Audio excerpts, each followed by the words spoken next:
ಕಡು ಬಡವರ ಸಮಸ್ಯೆಗಳಿಗೆ ಪರಿಹಾರ ದೊರಕಿಸಲು ಆದ್ಯತೆ, ಉತ್ತಮವಾಗಿ ಕಾರ್ಯನಿರ್ವಹಿಸದ ಸಾರ್ವಜನಿಕ ಸಂಸ್ಥೆಗಳ ಖಾಸಗೀಕರಣ. ನಿರ್ಮಲಾ ಸೀತಾರಾಮನ್. ಅನ್ನದಾತರ ಹಿತ ಕಾಯಲು ಕೃಷಿ ಕಾಯ್ದೆಗಳ ಅನುಷ್ಠಾನ, ಕಾರ್ಮಿಕ ನೀತಿ, ಬ್ಯಾಂಕ್ಗಳ ವಿಲೀನದಿಂದ ದೇಶ ಪ್ರಗತಿ ಪಥದತ್ತ. ಬಿಜೆಪಿ ಕಾರ್ಯಕಾರಿಣಿಯಲ್ಲಿ ಅಭಿಮತ. ಕೋವಿಡ್-19 ಪ್ರಕರಣಗಳ ಹೆಚ್ಚಳಕ್ಕೆ ಕೇಂದ್ರದ ಆತಂಕ, ಕಟ್ಟೆಚ್ಚರ ವಹಿಸುವಂತೆ ಎಲ್ಲ ರಾಜ್ಯ ಸರ್ಕಾರಗಳಿಗೆ ಸೂಚನೆ. ಕೇಂದ್ರ ಆರೋಗ್ಯ ಸಚಿವಾಲಯ. ಕ್ರೀಡಾ ಪ್ರತಿಭೆಗಳ ಪ್ರೋತ್ಸಾಹಕ್ಕೆ ಕೇಂದ್ರ ಬದ್ಧ, ಕರ್ನಾಟಕದಲ್ಲಿ ಕ್ರೀಡಾ ಚಟುವಟಿಕೆಗೆ ಪೂರಕ ವಾತಾವರಣ. ಸಚಿವ ಕಿರಣ್ ರಿಜಿಜು. ವಾರ್ತೆಗಳ ವಿವರ. ರಾಜ್ಯ ಬಿಜೆಪಿ ಆರ್ಥಿಕ ಪ್ರಕೋಷ್ಠ ಬೆಂಗಳೂರಿನಲ್ಲಿಂದು ಏರ್ಪಡಿಸಿದ್ದ ಆರ್ಥಿಕ ಅವಲೋಕನ ಆತ್ಮವಿಶ್ವಾಸದ ಭಾರತಕ್ಕಾಗಿ ಆತ್ಮನಿರ್ಭರ ಬಜೆಟ್ ಸಂವಾದ ಕಾರ್ಯಕ್ರಮವನ್ನು ಕೇಂದ್ರ ಹಣಕಾಸು ಸಚಿವೆ ನಿರ್ಮಲಾ ಸೀತಾರಾಮನ್ ಉದ್ಘಾಟಿಸಿದರು. ಆರ್ಥಿಕ ಪ್ರಕೋಷ್ಠದ ಸಂಚಾಲಕ ಸಮೀರ್ ಕಾಗಲ್ಕರ್, ಸಲಹೆಗಾರರಾದ ವಿಶ್ವನಾಥ್ ಭಟ್, ಕರಣ್ ಜವಾಜೆ ಮತ್ತಿತರರು ಉಪಸ್ಥಿತರಿದ್ದರು.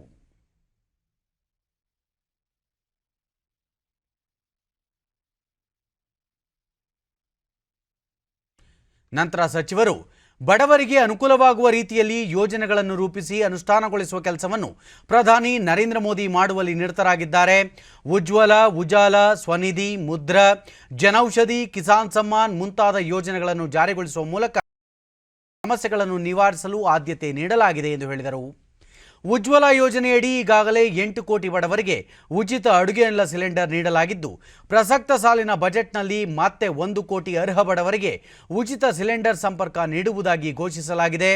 ಉದ್ಯೋಗ ಹೆಚ್ಚಿಸುವ ಮೂಲಸೌಕರ್ಯಕ್ಕೆ ಆದ್ಯತೆ ನೀಡಿ ಸುಸ್ಥಿರ ಪ್ರಗತಿ ಸಾಧಿಸಲು ಸರ್ಕಾರ ಮುಂದಾಗಿದೆ ಎಂದರು. ಉತ್ತಮವಾಗಿ ಕಾರ್ಯನಿರ್ವಹಿಸದೇ ಇರುವ ಸಾರ್ವಜನಿಕ ಸಂಸ್ಥೆಗಳನ್ನು ಸಮರ್ಥವಾಗಿ ನಿರ್ವಹಿಸಲು ಮತ್ತು ದೇಶದ ಅಭಿವೃದ್ಧಿ ಸಾಧಿಸಲು ಖಾಸಗೀಕರಣ ಅನಿವಾರ್ಯವಾಗಿದೆ. ದೀರ್ಘಾವಧಿ ಅಭಿವೃದ್ಧಿ ದೂರದೃಷ್ಟಿಯನ್ನು ಹೊಂದಿರುವ ಜವಾಬ್ದಾರಿಯುತ ಚಿಂತನೆಯ ಬಜೆಟ್ ಅನ್ನು ನೀಡಲಾಗಿದೆ ಎಂದು ಸಚಿವೆ ನಿರ್ಮಲಾ ಸೀತಾರಾಮನ್ ತಿಳಿಸಿದರು.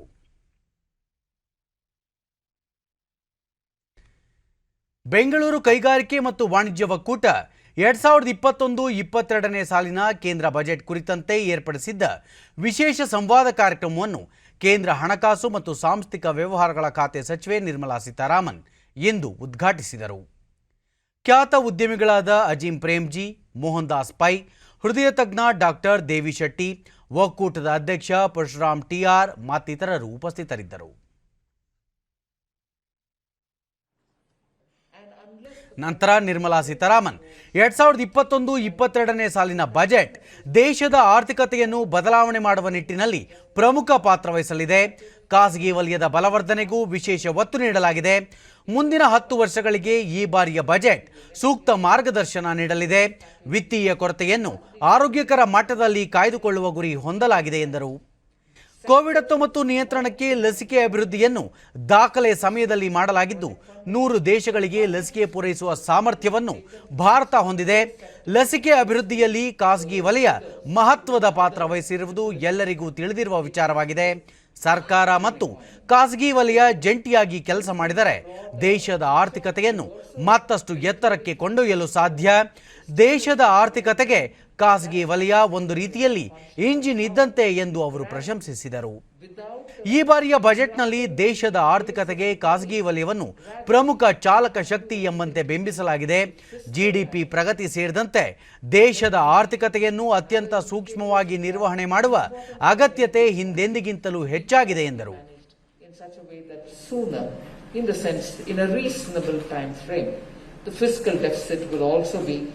Kept at a healthy level and not left unattended for decades together. So we have given a picture that we are towards growth. We want growth to be uninterrupted. We want growth to be sustainable.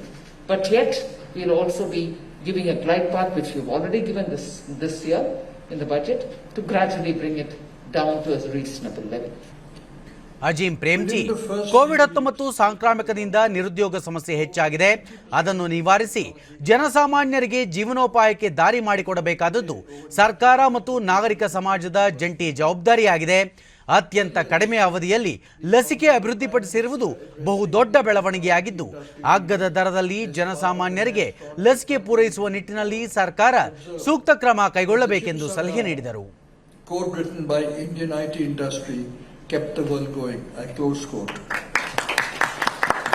There is no understatement that the ITES sector in the year ending March 21 is expected to grow about 2.3% and add 4 billion revenue to its exports and 138,000 people. India in that period has degrown or will degrow about 7%. So the 4% growth of the industry is quite remarkable. 640 when you Mohandas Pai ಸಾಗರೋತ್ತರ ಹೂಡಿಕೆದಾರರು ಭಾರತದಲ್ಲಿ ಬಂಡವಾಳ ಹೂಡಲು ನಿಯಮಗಳನ್ನು ಸರಳೀಕರಣಗೊಳಿಸಬೇಕಾದ ಅಗತ್ಯವಿದೆ ಎಂದು ಪ್ರತಿಪಾದಿಸಿದರು.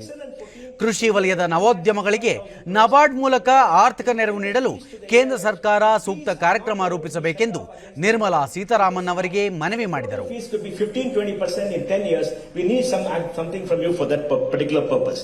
And then we also need to make sure that we have that IMB framework we spoke to yesterday, and Gift City is fantastic. You've done a lot of work. So we want funds wasted outside to come to Gift City, but there is a problem. Suppose I'm a resident fund manager and I want to start in Gift City and get funds from outside, not go to Mauritius, which can be done today. I cannot transfer my money to the Gift City entity because I can only do in rupees. But I have to bring in 5% contribution. That is something that has to be done. Yes, I finished. Now, madam, there is one big issue which I think, Mr. Premji also likes his heart, our children. Doctor Devi Shetty, ಆರೋಗ್ಯ ರಕ್ಷಣಾ ಕ್ಷೇತ್ರ ವಿಶ್ವದಲ್ಲೇ ಬಹುದೊಡ್ಡ ಉದ್ಯಮವಾಗಿದೆ. 10 trillion ಬಂಡವಾಳ ಹೂಡಿಕೆ ಮಾಡಲಾಗಿದೆ, ಹೆಚ್ಚಿನ ಉದ್ಯೋಗಾವಕಾಶಗಳನ್ನು ಕಲ್ಪಿಸಲಾಗಿದೆ ಮತ್ತು ದೇಶದ ಆರ್ಥಿಕತೆಗೆ ಹೆಚ್ಚು ಶಕ್ತಿ ತುಂಬಬಲ್ಲ ಸಾಮರ್ಥ್ಯವನ್ನು ಹೊಂದಿದೆ ಎಂದು ಸಚಿವರ ಗಮನ ಸೆಳೆದರು. We have to change our medical nursing education to the problem-based learning. In the sense, medical education should not be taught in the classroom, it should be taught near the bedside. So these kids, when they finish their MBBS degree, nursing degree, they can pass their entrance exam to US and Europe because healthcare jobs are licensed. We need to pass that exam to get a job. And current method of training is very, very difficult for these kids to pass the exam. And when these doctors, nurses, medical technicians go abroad and start working, automatically they create a channel for our medicines, medical equipment, everything to follow. ದೇಶದ ರೈತರ ಹಿತ ಕಾಯುವ ಸಂಬಂಧ 3 ಪ್ರಮುಖ ಕೃಷಿ ಕಾನೂನುಗಳನ್ನು ತಂದಿರುವುದಕ್ಕೆ ಹಾಗೂ corona ಸಂಕಷ್ಟದ ಕಾಲದಲ್ಲಿಯೂ ದೇಶವನ್ನು ಪ್ರಗತಿ ಪಥದೆಡೆಗೆ ಕೊಂಡೊಯ್ಯುತ್ತಿರುವ ಪ್ರಧಾನಿ ನರೇಂದ್ರ ಮೋದಿ ಅವರಿಗೆ ದೆಹಲಿಯಲ್ಲಿಂದು ನಡೆದ ಬಿಜೆಪಿ ರಾಷ್ಟ್ರೀಯ ಕಾರ್ಯಕಾರಿಣಿಯಲ್ಲಿ ಅಭಿನಂದನೆ ಸಲ್ಲಿಸಲಾಯಿತು. ದಿನವಿಡೀ ನಡೆದ ಕಾರ್ಯಕಾರಿಣಿಯಲ್ಲಿ ಪ್ರಧಾನಿ ನರೇಂದ್ರ ಮೋದಿ ಪ್ರಮುಖ ಭಾಷಣ ಮಾಡಿದರು. ಸಭೆಯ ನಂತರ ಮಾಹಿತಿ ನೀಡಿದ ಬಿಜೆಪಿ ರಾಷ್ಟ್ರೀಯ ಉಪಾಧ್ಯಕ್ಷ ಡಾಕ್ಟರ್ ರಮಣ ಸಿಂಗ್, ಕಳೆದ 1 ವರ್ಷದಲ್ಲಿ ಕೋವಿಡ್-19ನಿಂದಾಗಿ ದೇಶ ಆರ್ಥಿಕ ಸಂಕಷ್ಟವನ್ನು ಅನುಭವಿಸಿದೆ. ಸಾವಿರಾರು ಕಾರ್ಮಿಕರು ಉದ್ಯೋಗ ಕಳೆದುಕೊಂಡಿರುವುದು ಸೇರಿದಂತೆ ಹಲವು ರೀತಿಯಲ್ಲಿ ತೀವ್ರ ಸಂಕಷ್ಟಕ್ಕೆ ದೇಶ ತುತ್ತಾಗಿತ್ತು.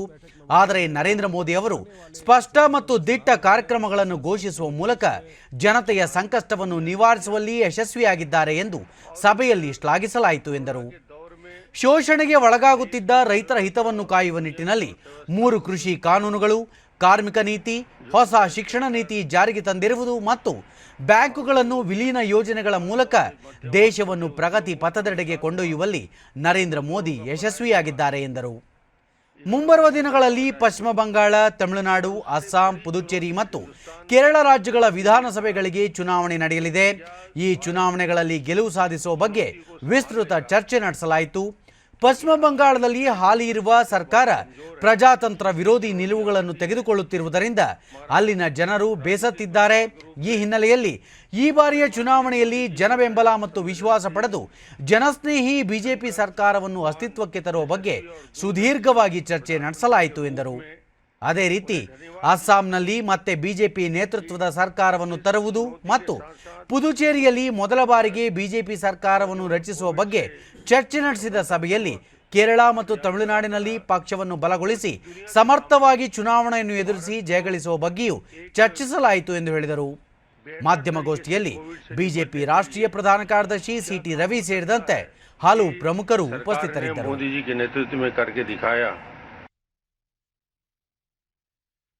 ಲಿಂಗಾಯತ ಪಂಚಮಸಾಲಿ ಸಮುದಾಯವನ್ನು ಹಿಂದುಳಿದ ವರ್ಗ 2Aಗೆ ಸೇರ್ಪಡೆ ಮಾಡಬೇಕೆಂದು ಒತ್ತಾಯಿಸಿ ಬೆಂಗಳೂರಿನಲ್ಲಿಂದು ಬೃಹತ್ ಸಮಾವೇಶ ನಡೆಯಿತು. ರಾಜ್ಯದ ಮೂಲೆ ಮೂಲೆಗಳಿಂದ ಸಹಸ್ರಾರು ಸಂಖ್ಯೆಯಲ್ಲಿ ಆಗಮಿಸಿದ್ದ ಸಮುದಾಯದವರು ಸರ್ಕಾರ ಕೂಡಲೇ ಈ ನಿಟ್ಟಿನಲ್ಲಿ ಕ್ರಮ ಕೈಗೊಳ್ಳಬೇಕೆಂದು ಒತ್ತಾಯಿಸಿದರು.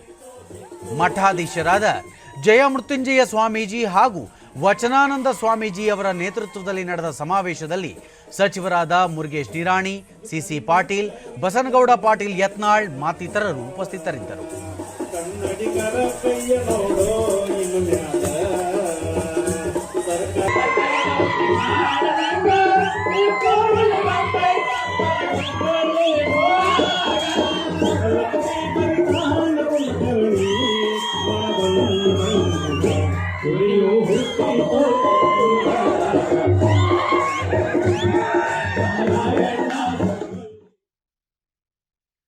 ಕಲಬುರಗಿಯಲ್ಲಿರುವ ರಾಜೀವ್ ಗಾಂಧಿ ಆರೋಗ್ಯ ವಿಶ್ವವಿದ್ಯಾಲಯದ ಪ್ರಾದೇಶಿಕ ಆಡಳಿತ ಕಚೇರಿಗೆ ಆರೋಗ್ಯ ಮತ್ತು ವೈದ್ಯಕೀಯ ಶಿಕ್ಷಣ ಸಚಿವ ಡಾಕ್ಟರ್ ಕೆ ಸುಧಾಕರ್ ಇಂದು ಚಾಲನೆ ನೀಡಿದರು. ನಂತರ ಅವರು ಶೈಕ್ಷಣಿಕ, ಸಾಮಾಜಿಕ ಹಾಗೂ ಆರ್ಥಿಕವಾಗಿ ವಂಚಿತರಾಗಿರುವ ಎಲ್ಲ ಸಮುದಾಯಗಳಿಗೆ ರಾಜ್ಯ ಸರ್ಕಾರ ಸೂಕ್ತ ಸ್ಥಾನಮಾನ ಕಲ್ಪಿಸುವುದಾಗಿ ಭರವಸೆ ನೀಡಿದರು. ಮೀಸಲಾತಿಗಾಗಿ ಹೋರಾಟ ನಡೆಸುತ್ತಿರುವ ಎಲ್ಲ ಸಮುದಾಯಗಳ ಬೇಡಿಕೆ ಕುರಿತು ಚರ್ಚಿಸಿ ಸೂಕ್ತ ತೀರ್ಮಾನ ಕೈಗೊಳ್ಳಲು ಪ್ರತ್ಯೇಕ ಕಾನೂನು ಸಮಿತಿ ರಚಿಸಲಾಗುವುದು. ಇದು ಸೂಕ್ಷ್ಮ ವಿಷಯವಾಗಿದ್ದು ಬೇಡಿಕೆ ಈಡೇರಿಸಲು ಸಮಯ ನಿಗದಿಪಡಿಸುವುದು ಸರಿಪಟ್ಟರು. ಕೋವಿಡ್-19 ಎರಡನೇ ಅಲೆ ಹರಡುತ್ತಿದೆ ಎಂಬ ಭೀತಿಯ ಹಿನ್ನೆಲೆಯಲ್ಲಿ ಕಲಬುರಗಿ ಸೇರಿದಂತೆ ರಾಜ್ಯದ ಗಡಿ ಜಿಲ್ಲೆಗಳಲ್ಲಿ ಕಟ್ಟೆಚ್ಚರ ವಹಿಸಲು ಜಿಲ್ಲಾಡಳಿತಗಳಿಗೆ ಸೂಚಿಸಲಾಗಿದೆ. ಮಹಾರಾಷ್ಟ್ರ ಹಾಗೂ ಕೇರಳದಿಂದ ಬರುವವರಿಗೆ ಕೋವಿಡ್ ಪರೀಕ್ಷೆ ಕಡ್ಡಾಯ ಮಾಡಲಾಗಿದೆ. ಕೊರೋನಾ ನಿಯಂತ್ರಣಕ್ಕೆ ಜಿಲ್ಲಾಡಳಿತ ಸೂಕ್ತ ಕ್ರಮ ಕೈಗೊಳ್ಳಲಿವೆ ಎಂದು ಸಚಿವರು ತಿಳಿಸಿದರು. ಸೂಕ್ತ ಸ್ಥಾನಮಾನ ಮತ್ತು ಅವರಿಗೆ ಮುಖ್ಯವಾಹಿನಿಯಲ್ಲಿ ಬರಲಿಕ್ಕೆ ಅವಕಾಶಗಳನ್ನು ಕಲ್ಪಿಸುವಂಥದ್ದು ನಮ್ಮ ಸರ್ಕಾರ ಯಾವತ್ತೂ ಮಾಡಿದೆ. ಈಗಲೂ ಕೃಷ್ಣ, ಕಾವೇರಿ, ಮಹದಾಯಿ ಸೇರಿದಂತೆ ಅಂತಾರಾಜ್ಯ ನದಿ ವಿವಾದಗಳ ಕುರಿತು ಜಲಸಂಪನ್ಮೂಲ ಸಚಿವ ರಮೇಶ್ ಜಾರಕಿಹೊಳಿ ದೆಹಲಿಯಲ್ಲಿಂದು ಕಾನೂನು ತಜ್ಞರ ಜೊತೆ ಸಮಾಲೋಚನೆ ನಡೆಸಿದರು. ನ್ಯಾಯಾಧಿಕರಣಗಳು ಹಾಗೂ ಸುಪ್ರೀಂ ಕೋರ್ಟ್ನಲ್ಲಿ ಬಾಕಿ ಇರುವ ಯೋಜನೆಗಳ ಕುರಿತು ಅವರು ಕಾನೂನು ತಜ್ಞರು, ತಾಂತ್ರಿಕ ಸಲಹೆಗಾರರೊಂದಿಗೆ ಚರ್ಚೆ ನಡೆಸಿದರು. ಅಡ್ವೊಕೇಟ್ ಜನರಲ್ ಪ್ರಭುಲಿಂಗ ನಾವದಗಿ, ಹಿರಿಯ ವಕೀಲರಾದ ಮೋಹನ್ ಕಾತರಕಿ, ಎಂವಿ ರಘುಪತಿ, ಸರ್ಕಾರದ ಅಪರ ಮುಖ್ಯ ಕಾರ್ಯದರ್ಶಿ ರಾಕೇಶ್ ಸಿಂಗ್, ಜಲಸಂಪನ್ಮೂಲ ಇಲಾಖೆ ಕಾರ್ಯದರ್ಶಿ ಅನಿಲ್ ಕುಮಾರ್ ಮತ್ತಿತರರು ಸಭೆಯಲ್ಲಿ ಉಪಸ್ಥಿತರಿದ್ದರು. ಕೋವಿಡ್-19 ಪ್ರಕರಣಗಳನ್ನು ತಗ್ಗಿಸಲು ಕಠಿಣ ಮತ್ತು ಸಮಗ್ರವಾದ ಕಟ್ಟೆಚ್ಚರ ವಹಿಸುವಂತೆ ಕೇಂದ್ರ ಸರ್ಕಾರ ಎಲ್ಲ ರಾಜ್ಯಗಳಿಗೆ ಸೂಚನೆ ನೀಡಿದೆ. ಮಹಾರಾಷ್ಟ್ರ, ಕೇರಳ, ಆಂಧ್ರಪ್ರದೇಶ, ಗೋವಾ ಮತ್ತು ಚಂಡೀಗಢದಲ್ಲಿ ವಾರದ ರಾಷ್ಟ್ರೀಯ ಸರಾಸರಿಗಿಂತ ಹೆಚ್ಚು ಪ್ರಕರಣಗಳು ದಾಖಲಾಗುತ್ತಿವೆ. ಈ ಹಿನ್ನೆಲೆಯಲ್ಲಿ ಸೋಂಕು ಹರಡುತ್ತಿರುವ ಪ್ರಕರಣಗಳನ್ನು ತಗ್ಗಿಸುವ ನಿಟ್ಟಿನಲ್ಲಿ ಕಟ್ಟೆಚ್ಚರ ವಹಿಸಬೇಕು ಮತ್ತು ಕಂಟೈನ್ಮೆಂಟ್ಗೆ ಸಂಬಂಧಿಸಿದ ಎಲ್ಲ ಕ್ರಮಗಳನ್ನು ವಹಿಸಬೇಕೆಂದು ಕೇಂದ್ರ ಆರೋಗ್ಯ ಇಲಾಖೆ ರಾಜ್ಯ ಸರ್ಕಾರಗಳಿಗೆ ಪತ್ರ ಬರೆದಿದೆ. ಸೋಂಕು ಪತ್ತೆಗಾಗಿ RT-PCR ಪರೀಕ್ಷೆಗಳನ್ನು ಹೆಚ್ಚಿಸಬೇಕು ಮತ್ತು ರ್ಯಾಪಿಡ್ ಆಂಟಿಜೆನ್ ಪರೀಕ್ಷೆಯಲ್ಲಿ ನೆಗೆಟಿವ್ ಬಂದವರಿಗೆ RT-PCR ಪರೀಕ್ಷೆಗಳನ್ನು ಕಡ್ಡಾಯಗೊಳಿಸಬೇಕೆಂದು ಕೇಂದ್ರ ಸೂಚನೆ ನೀಡಿದೆ. ಮಹಾನ್ ಸಂತರಾದ ಶ್ರೀ ಗುರು ರವಿದಾಸ್ ಅವರ ಸ್ಮರಣಾರ್ಥ ದೆಹಲಿಯ ವಿಜ್ಞಾನ ಭವನದಲ್ಲಿಂದು ಆಯೋಜಿಸಿದ್ದ ರಾಷ್ಟ್ರೀಯ ಅಧಿವೇಶನವನ್ನು ರಾಷ್ಟ್ರಪತಿ ರಾಮನಾಥ್ ಕೋವಿಂದ್ ಅವರು ಉದ್ಘಾಟಿಸಿದರು. ನಂತರ ಅವರು ಗುರು ರವಿದಾಸ್ ಅವರು ಓರ್ವ ಶ್ರೇಷ್ಠ ಸಂತರಾಗಿದ್ದರು, ಸಮಾಜದ ಶ್ರೇಯಸ್ಸಿಗೆ ಮಾರ್ಗದರ್ಶನ ನೀಡುತ್ತಿದ್ದರು ಎಂದು ಬಣ್ಣಿಸಿದರು. ಸಮಾಜದ ಎಲ್ಲ ವರ್ಗದಲ್ಲಿಯೂ ಸಮಾನತೆ ಇರಬೇಕೆಂದು ಪ್ರತಿಪಾದಿಸಿ ಸಮಾಜದಲ್ಲಿ ಯಾರೊಬ್ಬರೂ ಹಸಿವಿನಿಂದ ಬಳಲಬಾರದು ಎಂಬ ಸಂದೇಶವನ್ನು ಅವರು ನೀಡಿದ್ದರು ಎಂದರು. ಸಾಮಾಜಿಕ ನ್ಯಾಯ, ಸ್ವತಂತ್ರ ಜೀವನ, ಸಮಾನತೆ, ಬಂಧುತ್ವದ ಸಂದೇಶಗಳನ್ನು ಸಾರಿದ್ದ ಗುರು ರವಿದಾಸ್ ಸಮಾಜದ ಸುಧಾರಣೆಗೆ ಬದ್ಧರಾಗಿದ್ದರು. ಅವರು ನೀಡುತ್ತಿದ್ದ ಮಾರ್ಗದರ್ಶನಗಳಲ್ಲಿ ಬಹುತೇಕ ಅಂಶಗಳನ್ನು ಸಂವಿಧಾನ ಶಿಲ್ಪಿ ಬಾಬಾ ಸಾಹೇಬ್ ಅಂಬೇಡ್ಕರ್ ಅವರು ನಮ್ಮ ಸಂವಿಧಾನದಲ್ಲಿ ಸೇರ್ಪಡೆ ಮಾಡಿದ್ದಾರೆ ಎಂದು ರಾಷ್ಟ್ರಪತಿ ತಿಳಿಸಿದರು. ಆ ಮೂಲಕ ಬಲಿಷ್ಠ ದೇಶದ ನಿರ್ಮಾಣಕ್ಕೆ ಈ ಮಹಾನ್ ಸಂತರಾದ ಗುರು ರವಿದಾಸ್ ಮತ್ತು ಅಂಬೇಡ್ಕರ್ ಅವರು ಹಾಕಿಕೊಟ್ಟ ಮಾರ್ಗದಲ್ಲಿ ನಾವು ನಡೆಯುತ್ತಿದ್ದೇವೆ ಎಂದರು. ಇದೇ ತತ್ವಗಳ ಆಧಾರದಲ್ಲಿ ಸಾಮಾಜಿಕ ನ್ಯಾಯ, ಸಮಾನತೆ, ಅಸ್ಪೃಶ್ಯತೆ ನಿವಾರಣೆ ನಿಟ್ಟಿನಲ್ಲಿ ಸಂತರು ಹಾಕಿಕೊಟ್ಟಿರುವ ಮಾರ್ಗದರ್ಶನಗಳನ್ನು ಹೆಚ್ಚು ಹೆಚ್ಚು ಪ್ರಚಾರ ಮಾಡಬೇಕೆಂದು ಸಂಘ ಸಂಸ್ಥೆಗಳು ಮತ್ತು ಸಮುದಾಯಗಳಿಗೆ ರಾಷ್ಟ್ರಪತಿ ಕರೆ ನೀಡಿದರು. तो मुझे ये देखकर प्रसन्नता होती है कि सामाजिक न्याय, स्वतंत्रता, समता तथा बंधुता के हमारे जो संवैधानिक मूल्य हैं उनके आदर्श भी श्री गुरु रविदास जी के उपदेशों से तालमेल खाते हैं। हमारे संविधान द्वारा सुनिश्चित समता का अधिकार, अवसर की समानता, अस्पृश्यता का अंत, अभिव्यक्ति की स्वतंत्रता जैसे मूल अधिकार भी संत रविदास के आदर्श समाज की ओर देशवासियों को आगे ले जा रहे हैं। इसी प्रकार आधुनिक भारत की शासन व्यवस्था की दिशा बताने वाले हमारे संविधान में उल्लिखित अनेक नीति निर्देशक तत्व, जिन्हें हम डायरेक्टिव प्रिंसिपल्स ऑफ स्टेट कहते हैं, उनके बारे में भी गुरु रविदास द्वारा सुझाए गए मार्ग का अनुसरण किया गया है। ದೇಶೀಯ ಕರಕುಶಲ ಮತ್ತು ಕುಶಲಕರ್ಮಿಗಳ 26ನೇ ಹುನರ್ ಹಾತ್ ಮೇಳವನ್ನು ರಕ್ಷಣಾ ಸಚಿವ ರಾಜನಾಥ್ ಸಿಂಗ್ ದೆಹಲಿಯಲ್ಲಿಂದು ಉದ್ಘಾಟಿಸಿದರು. ದೆಹಲಿಯ ಜವಾಹರಲಾಲ್ ನೆಹರು ಕ್ರೀಡಾಂಗಣದಲ್ಲಿ ಆಯೋಜಿಸಲಾಗಿರುವ ಈ ಮೇಳದಲ್ಲಿ ದೇಶದ 31 ರಾಜ್ಯಗಳು ಮತ್ತು ಕೇಂದ್ರಾಡಳಿತ ಪ್ರದೇಶಗಳ 600ಕ್ಕೂ ಹೆಚ್ಚು ಕರಕುಶಲ ಮತ್ತು ಕುಶಲಕರ್ಮಿಗಳು ಪಾಲ್ಗೊಂಡಿದ್ದಾರೆ. ಈ ವೇಳೆ ರಾಜನಾಥ್ ಸಿಂಗ್ ದೇಶದ ವೈವಿಧ್ಯಮಯ ಕಲೆಗಳು ಇಲ್ಲಿ ಅನಾವರಣಗೊಂಡಿವೆ. ಇದೇ ರೀತಿ ದೇಶದ ಇನ್ನು ಹಲವಾರು ರಾಜ್ಯಗಳ ಪ್ರದೇಶಗಳ ಕರಕುಶಲ ಕಲೆಗಳು ಅನಾವರಣಗೊಳ್ಳಬೇಕು ಎಂದು ಆಶಿಸಿದರು. न हो पाती, उसको इतनी शोहरत हासिल न हो पाती, ये इन्हीं का करिश्मा। और मैंने देखा है कि शायद प्रधानमंत्री जी भी एक बार आए थे तो उन्होंने भी दाल बाटी चूरमा यहां का खाया था। झारखंड का जो है हनी हंटर, अब हनी हंटर ये गांव में बनता है। हनी हंटर आया कि नहीं? इस बार आया है। एक से एक कलाएं आपको देखने को मिलेंगे। इसलिए मैं आप सबसे कहूंगा कि परिवार के सदस्यों को भी इसको लाकर आप दिखाइए। हमारे परिवार के लोग भी आएंगे इसे देखने के लिए। ಉದ್ಘಾಟನಾ ಸಮಾರಂಭದಲ್ಲಿ ಕೇಂದ್ರ ಅಲ್ಪಸಂಖ್ಯಾತ ವ್ಯವಹಾರಗಳ ಸಚಿವ ಮುಖ್ತಾರ್ ಅಬ್ಬಾಸ್ ನಖ್ವಿ, ಬಂದರು, ಹಡಗು ಮತ್ತು ಜಲಮಾರ್ಗ ಸಚಿವ ಮನ್ಸುಖ್ ಮಾಂಡವಿಯಾ ಸೇರಿದಂತೆ ಹಲವು ಗಣ್ಯರು ಪಾಲ್ಗೊಂಡಿದ್ದರು. ಈ ಮೇಳದಲ್ಲಿ ಕರ್ನಾಟಕ, ತಮಿಳುನಾಡು, ಕೇರಳ, ಅಸ್ಸಾಂ, ಆಂಧ್ರಪ್ರದೇಶ ಸೇರಿದಂತೆ ಹಲವು ರಾಜ್ಯಗಳ ಕುಶಲಕರ್ಮಿಗಳು ತಮ್ಮ ಕಲಾ ನೈಪುಣ್ಯತೆಯನ್ನು ಪ್ರದರ್ಶಿಸಿದ್ದಾರೆ.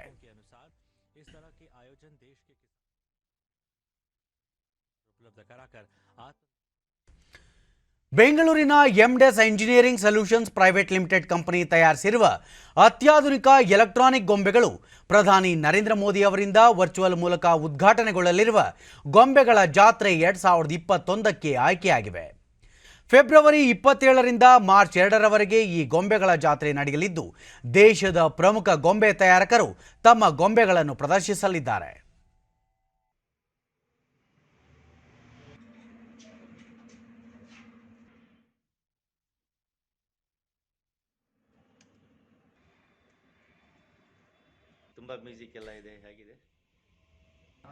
ಡಿಡಿ ನ್ಯೂಸ್ನೊಂದಿಗೆ ಕಂಪನಿಯ ಸಂಸ್ಥಾಪಕ ವಿಜಯಾನಂದ್, ಪ್ರಧಾನಿ ನರೇಂದ್ರ ಮೋದಿ ಅವರು ಮನ್ ಕಿ ಬಾತ್ ಕಾರ್ಯಕ್ರಮದಲ್ಲಿ ನಾವು ತಯಾರಿಸಿದ ಗೊಂಬೆಗಳ ಬಗ್ಗೆ ಪ್ರಸ್ತಾಪ ಮಾಡಿದ್ದರು. ಈಗ ಮಾರಾಟಕ್ಕೆ ಸೂಕ್ತ ವ್ಯವಸ್ಥೆ ಕಲ್ಪಿಸಲು ಗೊಂಬೆಗಳ ಜಾತ್ರೆಗೆ ಆಯ್ಕೆ ಮಾಡಿದ್ದು ತುಂಬಾ ಸಂತಸ ತಂದಿದೆ. ಚನ್ನಪಟ್ಟಣದ ಗೊಂಬೆಗಳ ಮಾದರಿಯಲ್ಲೇ ತಾವು ಗೊಂಬೆಗಳನ್ನು ತಯಾರಿಸಿದ್ದೇವೆ. ಆದರೆ ವ್ಯತ್ಯಾಸವೆಂದರೆ ಮಕ್ಕಳನ್ನು ಆಕರ್ಷಿಸುವ ದೃಷ್ಟಿಯಿಂದ ಗೊಂಬೆಗಳಿಗೆ ಸಂಗೀತವನ್ನು ಅಳವಡಿಸಲಾಗಿದೆ. ಇದಕ್ಕೆ ಎಲ್ಲ ಕಡೆಗಳಿಂದಲೂ ಉತ್ತಮ ಸ್ಪಂದನೆ ದೊರೆತಿದೆ. ನಮ್ಮ ಈ ಕಾರ್ಯಕ್ಕೆ ಎಲ್ಲರ ಸಹಕಾರ ಅಗತ್ಯ ಎಂದರು. Other participants who are going to come in this toy fair, and we want to invite more public towards it. Let's make in India, let's make local for vocal and make Indian goods. 2021 ಸಂಸ್ಥೆಯ ರಾಘವೇಂದ್ರ, ಗೊಂಬೆಗಳ ಜಾತ್ರೆಯಲ್ಲಿ ಭಾಗವಹಿಸುತ್ತಿರುವುದು ತುಂಬಾ ಹೆಮ್ಮೆ ತಂದಿದೆ. ಗೊಂಬೆಗಳ ಉದ್ಯಮಕ್ಕೆ ಪ್ರಧಾನಿ ಮೋದಿ ಅವರು ಮಾರುಕಟ್ಟೆ ಕಲ್ಪಿಸಿಕೊಟ್ಟಿದ್ದು ಅವರಿಗೆ ಅಭಿನಂದನೆ ಸಲ್ಲಿಸುತ್ತೇನೆ. ಹಳೆ ಪದ್ಧತಿಯ ಮರದ ಗೊಂಬೆಗಳಿಂದ ಮಕ್ಕಳನ್ನು ಆಕರ್ಷಿಸುವುದು ಕಷ್ಟವಾಗಿತ್ತು. ಹಾಗಾಗಿ ವಿಶೇಷವಾಗಿ ಸಂಗೀತ ಹೊರಹೊಮ್ಮಿಸುವ ಗೊಂಬೆಗಳನ್ನು ತಯಾರು ಮಾಡಲಾಗಿದೆ. ಆರಂಭದಲ್ಲಿ ನಿರಾಸಕ್ತಿ ತೋರಿದ್ದ ಚನ್ನಪಟ್ಟಣದ ಗೊಂಬೆ ತಯಾರಕರು ಸಹ ಈ ಗೊಂಬೆಗಳನ್ನು ಮೆಚ್ಚಿಕೊಂಡಿದ್ದಾರೆ ಎಂದರು. ನಾವು ಎನೇಬಲ್ ಮಾಡ್ಬೋದು, ನೆಕ್ಸ್ಟ್ ಲೆವೆಲ್ ಹೋಗೋಕ್ಕೆ, ಸ್ಮಾರ್ಟ್ ಟಾಯ್ಸ್ ಮಾಡೋದಕ್ಕೆ ರೀಚ್ ಆಗ್ತಾ ಇದ್ದೀವಿ. We are very happy. ಯಾಕೆಂದರೆ ಒಂದು ಪ್ಲ್ಯಾಟ್ಫಾರ್ಮಲ್ಲಿ ಅಷ್ಟು ಮ್ಯಾನುಫ್ಯಾಕ್ಚರರ್ ಸಿಗೋದ್ರಿಂದ ಸೊ ನಾವು ಮಾರ್ಕೆಟ್ಗೆ ಹೋಗೋದು ಬೇಕಾಗಿಲ್ಲ. ನೀವೆಂಥ ಪ್ಲಾಟ್ಫಾರ್ಮ್ ಕೊಟ್ಟಿದ್ದೀರಾ ಅಂದರೆ ನಮ್ಮ ಪ್ರೆಸೆನ್ಸಲ್ಲಿ ಸಾಕು ವರ್ಚುವಲ್ ಫೇರಲ್ಲಿ. ಸೊ ಅಷ್ಟು ಜನ ನಮ್ಮನ್ನು ಕಾಂಟ್ಯಾಕ್ಟ್ ಮಾಡ್ತಾರೆ, ನಾವು ಅವ್ರನ್ನ ಕಾಂಟ್ಯಾಕ್ಟ್ ಮಾಡಿ. ಸೊ ನಮ್ಮ ಕಂಪ್ಲೀಟ್ ಈಕೋಸಿಸ್ಟಮ್ನ, toys ecosystem, we can match or go beyond the other countries and supply globally. So this is one biggest advantage. We are very much thankful to Government of India. ಆಟಿಕೆಗಳೆಂದರೆ ಪುಟಾಣಿಗಳಿಗೆ ಪ್ರಾಣ, ಪ್ರಪಂಚ ಕೂಡ. ಬೊಂಬೆಗಳೇ ಮಕ್ಕಳ ಒಡನಾಡಿಗಳು. ಅವುಗಳೊಂದಿಗೆ ಅವರ ಮಾತು, ಅವುಗಳಿದ್ದರೆ ಮಕ್ಕಳು ಲೋಕವನ್ನೇ ಮರೆಯುತ್ತಾರೆ. ತಂತ್ರಜ್ಞಾನದ ಇಂದಿನ ದಿನಗಳಲ್ಲಿ ಮಕ್ಕಳ ಮನರಂಜನೆಗೆ, ಬೌದ್ಧಿಕ ಮನೋವಿಕಾಸಕ್ಕೆ, ಮಕ್ಕಳ ಕೌಶಲ್ಯಾಭಿವೃದ್ಧಿಯಲ್ಲೂ ಆಟಿಕೆಗಳು ಪ್ರಮುಖ ಪಾತ್ರ ವಹಿಸುತ್ತವೆ. ಅಂತಹ ವಿಶೇಷವಾದ ಆಟದ ಸಾಮಗ್ರಿಗಳನ್ನು ತಯಾರಿಸಿಕೊಡುವ ವಿಭಿನ್ನ ಸಂಸ್ಥೆ ಡೆಕ್ಕನ್ ಎಡು ಸೊಲ್ಯೂಷನ್ಸ್ ಬೆಂಗಳೂರು ಹೊರವಲಯದಲ್ಲಿದೆ. ಪೋಷಕರು ಹಾಗೂ ಶಿಕ್ಷಕರು ತಮ್ಮ ಮಕ್ಕಳಿಗೆ ಬೇಕಾದ ಆಟಿಕೆಗಳನ್ನು ಇಲ್ಲಿ ಖರೀದಿಸಿ ಮಕ್ಕಳ ಕೌಶಲ್ಯಾಭಿವೃದ್ಧಿಗೆ ನೆರವು ನೀಡಬಹುದು. ಮರದ ತೊಗಟೆಯಿಂದ ತಯಾರಿಸಿದ ಕುದುರೆ, ಪ್ಲಾಸ್ಟಿಕ್ನಿಂದ ತಯಾರಿಸಿದ ಅಕ್ಷರಮಾಲಿಕೆಗಳು, ABCD, ಜಾರುವ ಬಂಡೆ, ಉದ್ಯಾನವನ, ಸೈಕಲ್, ಹೀಗೆ ನಾನಾ ಬಗೆಯ ಬಣ್ಣ ಬಣ್ಣದ ಗೊಂಬೆಗಳು ಇಲ್ಲಿ ಲಭ್ಯ. ಇಂತಹ ವಿಭಿನ್ನ ಆಟದ ಸಾಮಗ್ರಿಗಳನ್ನು ತಯಾರಿಸಿ ಮಾರಾಟ ಮಾಡುವ ಡೆಕ್ಕನ್ ಎಡು ಸೊಲ್ಯೂಷನ್ಸ್ನ ಮಾಲೀಕರಾದ ಶಿರೀಷಾ DD ನ್ಯೂಸ್ನೊಂದಿಗೆ ಈ ಸಂಸ್ಥೆ ರಾಜ್ಯವಲ್ಲದೆ ದೇಶ ವಿದೇಶಗಳಿಗೂ ಆಟಿಕೆಗಳನ್ನು ಮಾರಾಟ ಮಾಡುತ್ತದೆ.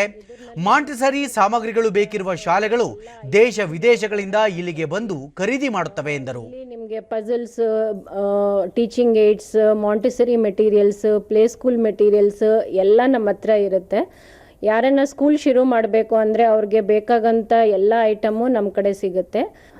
ಇದು ಬಿಟ್ಟು ಸ್ಕೂಲ್ಸ್ಗೆ ಬೇಕಾಗಿರೋಂಥ ಮಾಂಟಿಸರಿ ಮೆಟೀರಿಯಲ್ಸ್, ಈ ಮಾಂಟಿಸರಿ ಮೆಟೀರಿಯಲ್ಸ್ ಇಂಗ್ಲೀಷ್ ಟೀಚ್ ಮಾಡೋಕ್ಕೆ, ಮ್ಯಾಥಮೆಟಿಕ್ಸ್ ಟೀಚ್ ಮಾಡೋಕ್ಕೆ, ಆಲ್ ಸೆನ್ಸಸ್ ಡೆವಲಪ್ ಮಾಡೋಕ್ಕೆ, ಪ್ಲಸ್ ಬಾಟ್ನಿ, ಜುವಾ, ಓವರಾಲ್ ಡೆವಲಪ್ಮೆಂಟ್ ಬೇಕಾಗಿರೋಂಥ ಎಲ್ಲ ಮೆಟೀರಿಯಲ್ಸು ನಮ್ಮ ಹತ್ರ ಸಿಗುತ್ತೆ.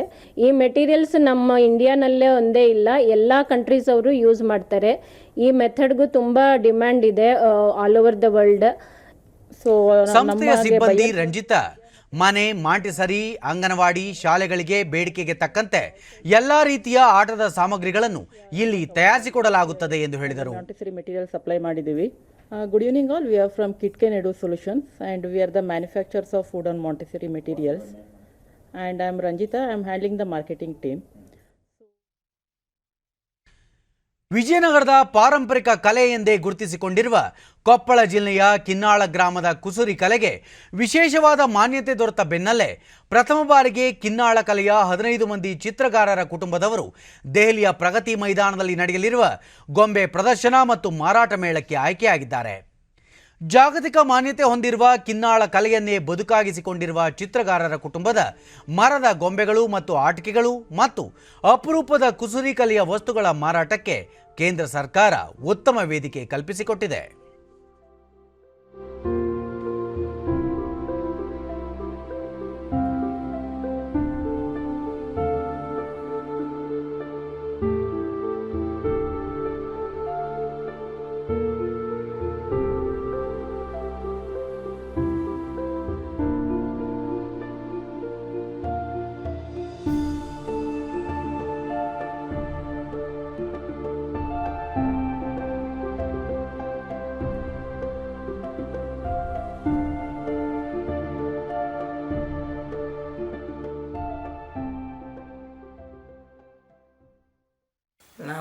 ಡಿಡಿ ನ್ಯೂಸ್ನೊಂದಿಗೆ ಬೊಂಬೆ ತಯಾರು ಮಾಡುವ ಭಾಗಮ್ಮ ಚಿತ್ರಗಾರ ತಾವು ಬಾಲ್ಯದಿಂದಲೇ ತಾಯಿ ಮತ್ತು ಅಜ್ಜಿ ತಯಾರು ಮಾಡುತ್ತಿದ್ದ ಗೊಂಬೆಗಳನ್ನು ನೋಡುತ್ತಾ ಅವರಿಂದಲೇ ಬೊಂಬೆ ತಯಾರಿಕೆಯನ್ನು ಕರಗತ ಮಾಡಿಕೊಂಡಿದ್ದೇವೆ ಎಂದರು.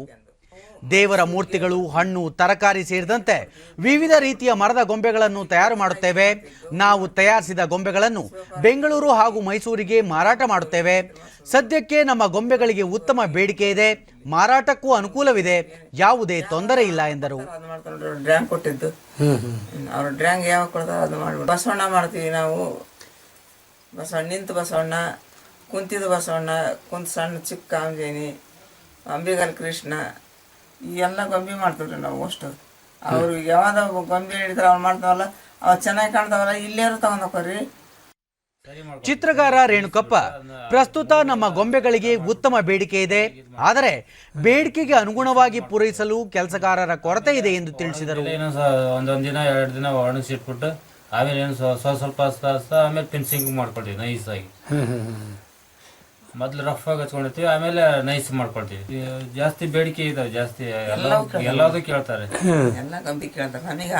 ಜಾಸ್ತಿ ತಂಜಾವೂರ್ದ ಸೆಟ್ ಇದೆ, ಇದು ಜಾಸ್ತಿ ಕೇಳ್ತಾರೆ. ಮಾಡಕ್ಕಾಗಲ್ಲ 8 ಸೆಟ್ ಅದು ಮಾಡೋಕ್ಕಾಗಲ್ಲ, ನಾವೇ ಬಿಟ್ಟಿದ್ದೀವಿ. ಬೇರೆ ಬೇರೆ ಕೆಲಸನ ಕೇಳ್ತಾರೆ, ಜಾಸ್ತಿ ಬೇಡಿಕೆ ಇದೆ, ಮಾಡೋರು ಕಮ್ಮಿ ಇರ್ತಾರೆ, ಮಾಡೋರಿಲ್ಲ. ಕುಸುರಿ ಕಲಾವಿದ ಶೇಷಪ್ಪ, ನಾವು ತಯಾರಿಸಿದ ಗೊಂಬೆಗಳನ್ನು ಬೆಂಗಳೂರಿನ ಕಾವೇರಿ ಎಂಪೋರಿಯಂನಲ್ಲಿ ಮಾರಾಟ ಮಾಡುತ್ತೇವೆ. ಎಂಪೋರಿಯಂ ಮತ್ತು ನಮ್ಮ ಕುಟುಂಬಕ್ಕೆ ಉತ್ತಮ ಬಾಂಧವ್ಯವಿದೆ. ಅವರ ಸಹಕಾರಕ್ಕೆ ನಾವು ಚಿರಋಣಿ ಎಂದು ಹೇಳಿದರು.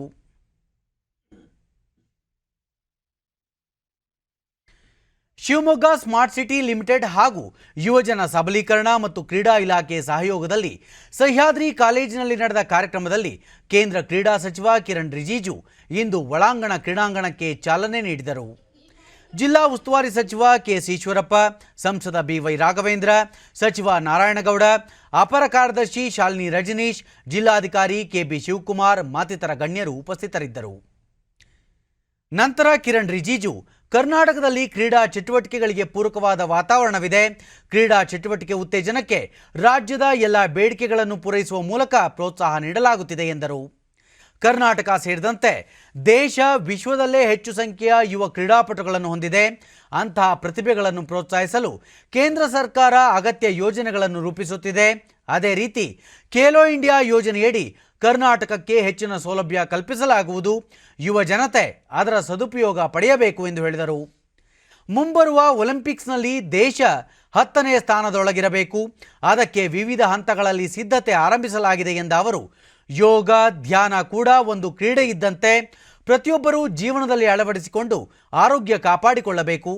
ಆದರೆ ನಮ್ಮಲ್ಲಿ 70% ಮಂದಿ ಅದನ್ನು ಪಾಲಿಸುತ್ತಿಲ್ಲ ಎಂದು ಬೇಸರ ವ್ಯಕ್ತಪಡಿಸಿದರು. ರಾಜ್ಯದಲ್ಲಿ ಇಂದು ಹೊಸದಾಗಿ 413 ಕೋವಿಡ್ ಪ್ರಕರಣಗಳು ದೃಢಪಟ್ಟಿದ್ದು, ಇದರೊಂದಿಗೆ ಒಟ್ಟು ಸೋಂಕು ಪ್ರಕರಣಗಳ ಸಂಖ್ಯೆ 9,48,149ಕ್ಕೆ ಏರಿಕೆಯಾಗಿದೆ. ಇಂದು 353 ಮಂದಿ ಆಸ್ಪತ್ರೆಯಿಂದ ಬಿಡುಗಡೆಯಾಗಿದ್ದು, ಇದುವರೆಗೂ ಗುಣಮುಖರಾದವರ ಒಟ್ಟು ಸಂಖ್ಯೆ 9,29,800ಕ್ಕೆ ತಲುಪಿದೆ. ಇಂದು 2 ಸಾವನ್ನಪ್ಪಿದ್ದು, ಮೃತಪಟ್ಟವರ ಸಂಖ್ಯೆ 12,294ಕ್ಕೆ ಏರಿಕೆಯಾಗಿದೆ. ಸದ್ಯ ರಾಜ್ಯದಲ್ಲಿ 6,036 ಸಕ್ರಿಯ ಪ್ರಕರಣಗಳಿವೆ.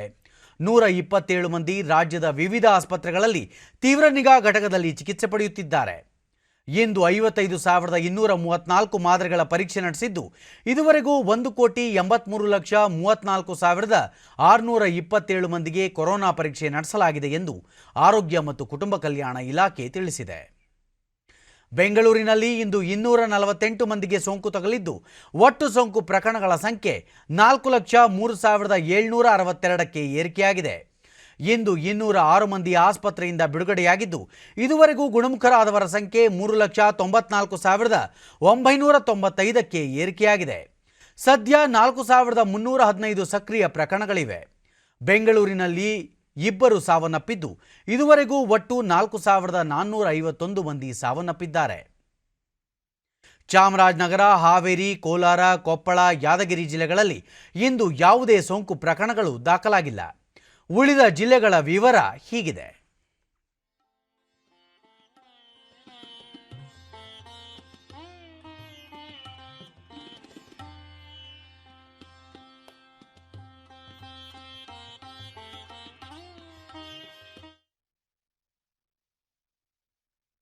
ಕೊನೆಯಲ್ಲಿ ಮತ್ತೊಮ್ಮೆ ಮುಖ್ಯಾಂಶಗಳು.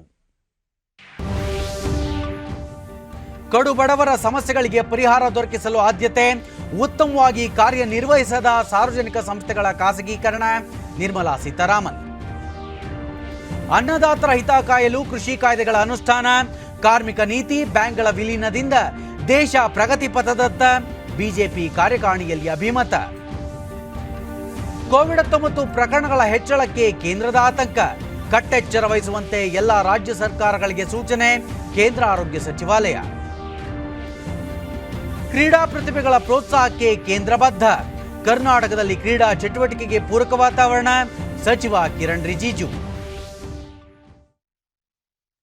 ನಮ್ಮ ವಾರ್ತಾ ಪ್ರಸಾರವನ್ನು ನೀವು ಡಿಡಿ ಚಂದನ ನ್ಯೂಸ್ ಯೂಟ್ಯೂಬ್ ಚಾನೆಲ್ನಲ್ಲೂ ವೀಕ್ಷಿಸಬಹುದು. ಇಲ್ಲಿಗೆ ಇಂದಿನ ವಾರ್ತಾ ಪ್ರಸಾರ ಮುಕ್ತಾಯವಾಯಿತು. ಸತ್ಯ, ಸಮರ್ಥ, ಸಂಪೂರ್ಣ ಸುದ್ದಿಗಾಗಿ ವೀಕ್ಷಿಸಿ ಚಂದನ ವಾರ್ತೆ. ನಮ್ಮ ಮುಂದಿನ ವಾರ್ತಾ ಪ್ರಸಾರ ನಾಳೆ ಬೆಳಗ್ಗೆ 7:30ಕ್ಕೆ ಚಂದನದಲ್ಲಿ. ನಮಸ್ಕಾರ.